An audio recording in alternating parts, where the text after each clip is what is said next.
And just ask you a few questions, and we maybe discuss about Sure, it. So, sure. So, what are your thoughts on the season so far? Was such a good record predictable? it wasn't predictable, I don't think. I don't think anyone thought that the Kings could possibly win 40 or more games. And I think that right now, with 35 wins and 11 games left, I think they have a really good chance of winning 41 games. And most people thought at the beginning of the year that maybe the Kings would win, if they had a good year, 30 games. And now I think they're going to win 40 or more games. So I know over here in America, not too many people, and here in Sacramento, very, very, very few people. As a matter of fact, I don't know anybody that thought the Kings could win this many games. So in that sense, it's been a tremendous year. It's been a great year. Yeah, yeah, I think so. I think so too. But people in France here weren't were very pessimistic about the Kings. Many people were like, yeah, they're gonna win like 15 or 20 games, like very, very less pessimistic than you guys in America. So we're very happy to see that people are changing their mind and think Kings are fun to watch, and everybody is going. Is like Marvin Bagley, De'Aaron Fox, Harry Giles. These guys are very, very popular Yeah, here in France. you just mentioned, the players that I think are going to take the Kings to the playoffs for many years to come, starting next year. Um, and again, I can't forecast an injury, so you never know if someone's going to get hurt. But to me, the Kings, and they're going to add to this team. Vlade Divac, the general manager, is going to still add some other players to this team. So I think this team's going to be really good for a long time to come. Not only do I think they're going to be good, I think that they're going to be one of the best teams in the league in a very few years, because I think De'Aaron Fox and Marvin Bagley, Buddy Hield, you talked about Harry Giles. I mean, Bogdanovich, and again, I love what Harrison Barnes has done. So to me, there's only good things to come for this team, and it's been a long time. I've been doing this for 31 years, and so I've seen the good and I've seen the bad. There's my dog coming in. Say hello. Hello. Put up your face. Hello. So I've been doing this a long time. I've seen a lot of things. I've seen good teams, bad teams. This team's going to be really good for a long time to come. It really is. Yeah, yeah, I'm very opportunistic as you are. Talking about entering the summer, who do you think could be a good signing for the Kings? You talk about Vladi Divac adding new Yep. players this summer. What is a realistic target for the Kings? It's a great question. I know that Nikola Vucevic of Orlando is a free agent, and I know that the Kings have liked him for a couple of years. Now, I don't know if Orlando is not, they may try to really re-sign him with a big contract because he was an all-star this year. He's another Serbian player who's very skilled. He was an all-star this year. So to me, that is the type of player that I think Vlade Divac would like to add.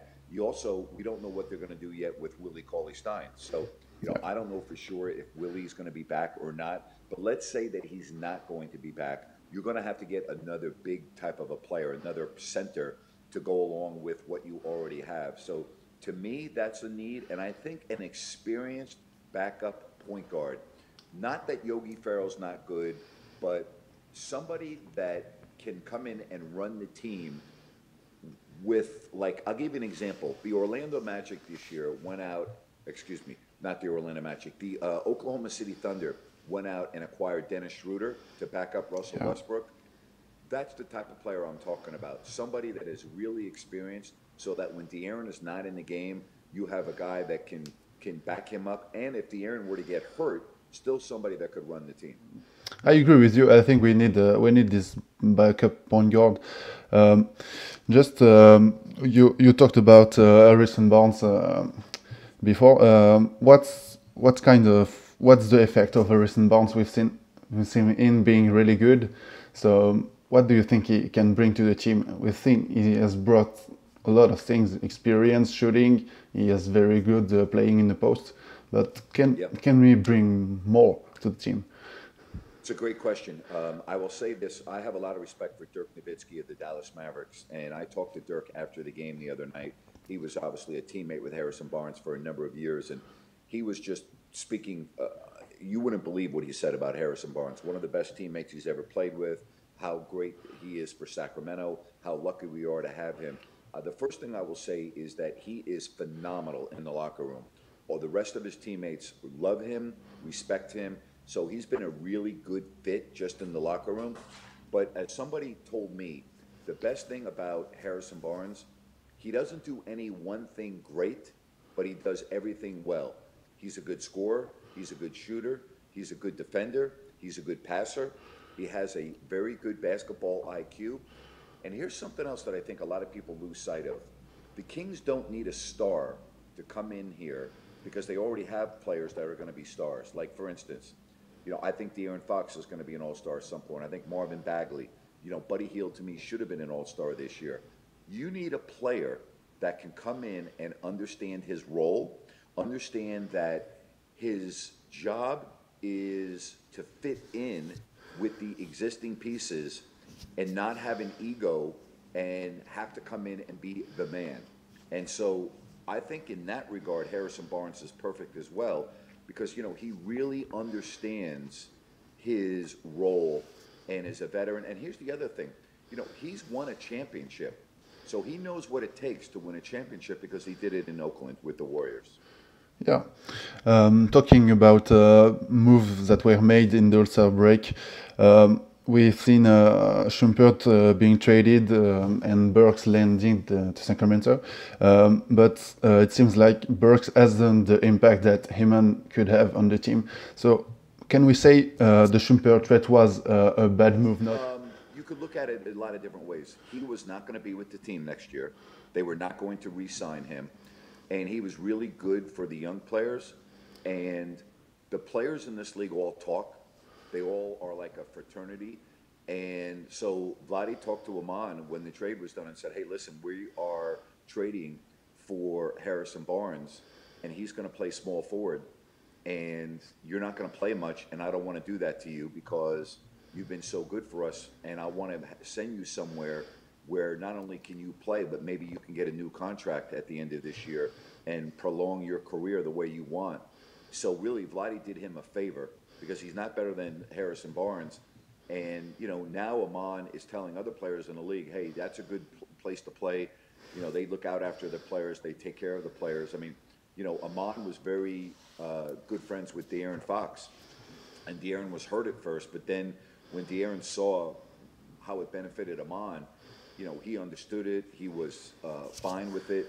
And so, I'm trying to say this without offending anybody. Yeah. Aman Shumpert is not the guy that is going to determine whether this team is good or not good in the future. He's a guy that's replaceable. And like, for instance, De'Aaron Fox to me is not replaceable. A player like Marvin Bagley will not be replaceable. A player like Buddy Hield is really hard to replace. Aman Shumpert is easy to replace, and they replaced him with a better player in Harrison Barnes. So in my sense, if you're looking at it one for one, Aman Shumpert for Alec Burks, then I would agree with you. Burks hasn't played that much, and so that part of the deal has not worked out. But when you look at the big picture, and Harrison Barnes is the Kings starting small forward instead of Aman Shumpert, that's actually a pretty nice upgrade for Sacramento. Okay, nice. You talked about Buddy Hield was not replaceable. Buddy has improved big time this year, being the perfect Fox wingman. Like, can we say he's the best player on the team? Here in France, we think he has a shot winning the MIP, but we see the very good season of Pascal Siakam, D'Angelo Russell. Being realistic, do you think he has a shot of winning the trophy? I think Buddy will. I don't think he's going to win Most Improved. I think D'Angelo Russell is going to win Most Improved because there are a couple of reasons I say that. I think D'Angelo Russell, first of all, his team's probably, I don't know this for sure, going to the playoffs, and he was an all-star. The Kings are not going to the playoffs, and Buddy was not an all-star. Do I think he's one of the top 3 candidates for Most Improved? Yes, I do. Do I think Buddy should have been on the All-Star team this year? I really do. I think he should have been on the All-Star team, but I don't think that he's going to get most improved. I think right now there might be one or two players ahead of him. And I'll tell you this, I'll go one step further. I think if Buddy plays as well next year as he did this year and improves even just a little bit, I think he'll be on an All-Star team next year, and that would be unbelievable. Fox has came up ready this season. He knows he's in charge of this young super team, and he proved he has the guts to be the franchise player of the Kings. What can we expect from Fox on this third year to come? I think that this summer he needs to work on his three-point shot so that he can be a legitimate threat from three. You know, when you watch the games, it's a little sporadic. You know, on nights that he hits his three-point shots, then it opens up the rest of his game. He just needs to continue his development. I mean, you think about how good he is this year compared to last year. He needs to just make sure that he becomes a better all-around shooter. And, I mean, he will be an all-star. Now, I don't know if he'll be an all-star next year, but he's going to be an all-star in the very near future. I don't think there's any doubt about that. But the number one thing I see is just become a better three-point shooter. And if he become a better foul shooter, you know, he's shooting in the low 70s. His free throw percentage needs to be up near 80%, not near 70%. So I think free throw shooting and three-point shooting, about the real big improvement that I see that he needs to make coming into this next season. We've seen since the All-Star break, Kings really experienced some really frustrating losses. Like we've been losing to the Nets in a heartbreaking game. We've been losing to some good teams, but the games were really frustrating. What does this team lack of? That's a great question. They lost in a span of 4 games. They lost 3 games to Denver on the road, at Golden State on the road, and home to Milwaukee, the 3 best teams in the entire league by a combined 5 points. So I'm going to look at it the other way. You ask me what they're lacking. I'm going to say they're really not lacking anything other than the experience that goes along with playing games like that when you're 19 and 20 years old. For instance, Marvin Bagley was 19 during those games. Harry Giles, 19. De'Aaron Fox, 21. So if you look at those players now going through that experience on the NBA level and, playing that well, to me, you need just those guys to become, instead of 20, 22 and 23. Like, I'll ask you this. Could you watch the games all the time. Yeah. Can you imagine how good Marvin Bagley is going to be when he's 22 instead of 20? Can you imagine how good De'Aaron Fox is going to be when he's 23 instead of 21? Can you imagine how good, barring injury, Harry Giles is going to be in 2 years? See, to me, I don't think they need anything other than just going through the process and having the experience. Like, Steph Curry wasn't Steph Curry until, his 5th or 6th year. Guys don't come into the league at age 19 unless you're LeBron James and dominate. And that's another reason why I'm so impressed and so excited about Marvin Bagley. What he's doing, he just turned 22 weeks ago. He is so far ahead of the curve. I just think you just need the Kings players that they have. I don't think they're really missing anything. I just think that the experience will get them over the top. I really do. Yeah. You talked about Marvin. Yeah, he's been really good lately.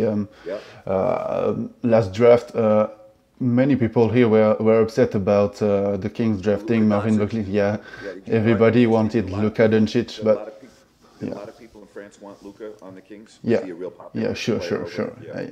I'm talking about like 3 people on 4 wanted to see Luka Doncic landing in Sacramento, but the season had us wrong, obviously, and we all are very exciting about Bagley, and he's playing very well. I mean, he's coming back from 2 injuries, and he's really, really good. So, what's the ceiling for this guy? What does he need to improve? I mean, it's so impressive right now. We can imagine. His ceiling is through the roof. I mean, it really is. His ceiling is high. I mean, he has the chance to be. I went up to him in October. It was maybe the 3rd or 4th game, and he was warming up for the game. And I went over to him, and I said, Marvin, I've been doing this for 31 years. You have a chance, and I pointed up in the ceiling. and I said, you have a chance to have your jersey hanging up in the rafters here. And I said, you have a chance to be the greatest player to ever wear a Sacramento Kings uniform. Just keep doing what you're doing. And I told him that to his face in October. That's how good I thought he would be when I first saw him. Wow. So what's his ceiling? I believe he can be the best player in the history of the Sacramento Kings. That's pretty good, huh? Oh yeah, yeah. Oh, cool. You say that to a 20 years old kid. So Yeah. what was his reaction? Was he motivated? Was it being? You know what he said? He shook my hand, and he just said, "Thank you very much. I really appreciate it." And that's it. You know, he's a pretty humble, soft-spoken guy. But he's very respectful. He's very polite. And Doug Christie thinks the same thing, and Jerry Reynolds thinks the same thing. I mean, I talk to Jerry a lot, and he thinks the same thing too. We think that the Kings have themselves a very special talent. This whole draft class is good. I'll tell you, Dallas is happy with Luka. Atlanta's very happy with Trae Young. Memphis is very happy with Jaren Jackson. You know, the Clippers, look at how well Shea Gilgeous-Alexander is playing. He's a rookie out of Kentucky. And then, you know, I still think we're going to see, you know, as you're talking to me, tonight I'm getting ready to do a game against DeAndre Ayton and the Phoenix Suns. So I want to see his development. I still think he has a chance to be a great player. So this draft class was really, really good. I mean, you don't see a draft class like this very often. This draft class is really good. Yeah, he has a pretty good mentality. I mean, we've seen him hustling in the game. He's never stopping. He's relentless on the court. I mean, this guy is 100% every minute he step on the court. So it's very impressive. We've seen him playing with Giles. These two guys are playing very well with each other. Guys having a very good court vision for his young age. So do you think we can build on them for the future? Build on this duo? I think Marvin Bagley and Harry Giles. You know, again, I always talk to you as if they're not going to have any bad injuries. Are going to be a dynamic duo. I don't know if I see Harry starting alongside Marvin, although I wouldn't rule it out. I still could see Harry right now for the foreseeable future still coming off the bench next year and being the first big man off the bench, which is fine. But look at what they've done already in just the last couple of weeks. Look how exciting it is to see Harry Giles and Marvin Bagley on the floor together. They bring energy. They are out trying to prove things every night. They love playing with one another. They love Sacramento. And so they're just fun to watch. You know what? First of all, when they come into the game, the Kings become a much better rebounding team. They both rebound the heck out of the ball. They're both athletic as can be. They bring it every night. They're hungry. It's all exciting for them. I love it when they're playing together. You know, there are a lot of people out that call my radio show every day, and they want Harry Giles to start for the last 10 or 11 games with Marvin Bagley. And I'm like, you know, he's just not ready to start. And by that, I mean, physically, there are some centers in the league that he just it wouldn't be right to start him. And I know that Willie Cauley-Stein is a guy that gets picked on a lot, but Willie, to me, really is a guy that doesn't deserve to be taken out of the starting lineup. In other words, he's had some bad games, but he's played well enough where I don't think that with 10 games left or 11 games left, I don't think that would be fair to him to take him out of the starting lineup. You talked about Willie. We've seen playing a different role since the All-Star break, being more of a defensive player. He's been really good, we think, but he had some bad games and it really upset us. Being not aggressive, rebounding the ball. So we know he has good and bad sides. So considering this, if you are Vlade Divac, do you max Willie Cauley-Stein this summer? There's not a chance in the world that he's going to be maxed, and there's no one in the league that's going to give Willie Cauley-Stein a max deal. So that's not going to happen. Now, could he get a deal? Yes, but it won't be a max deal. I deal with this on the radio all the time. They're like, what would he be worth? And, you know, again, I'm just throwing a basic number out. I may be off by a couple of $1 million, but to me, you know, he's in the neighborhood of $12 to $14 million a year based on the market value of players over here in the NBA. He's definitely not a max guy, and I don't know if Willie even thinks he's a max guy, but you know, he's nowhere near $20 million a year, in my opinion. I don't even know if he'll hit $15 million. I don't think he's got that type of market value. I think he could help out a lot of teams. I think a lot of teams would love to have him. I really envision Willie as the first big coming off the bench for a playoff team. Like, I think that would be the best role for Willie, is to be the first big man coming off the bench on a playoff team. Like, think about how good he could be in that role. I think it would be perfect for him. So, you know, we'll find out in a couple of months, but he's definitely not going to get a max deal. Just simple as that. What is your best moment of the season? Mine is obviously Bogdanovic game winner. We saw you and Doug going nuts in Golden Watt Center. It was very good moment. So what's yours? Yeah, that would be mine too. Not only the shot, but then to see Doug's reaction, and that was so funny because that video that video became viral all over the world, not just here in the United States, but I know over in France and so many other countries around the world. That video became viral, which is pretty neat for us. But to me, that was the #1 moment. I think Buddy Hield's game winner in Detroit. Oh yeah, was a good one on the season. There have been a lot of good moments this year. We've had a lot of exciting games, but I think, you know, the beating the Lakers at home, the reaction at the buzzer. Yeah, I mean, I love Doug's reaction. I love when Doug said, "Pack them up and send them home." I love that. I thought that was great.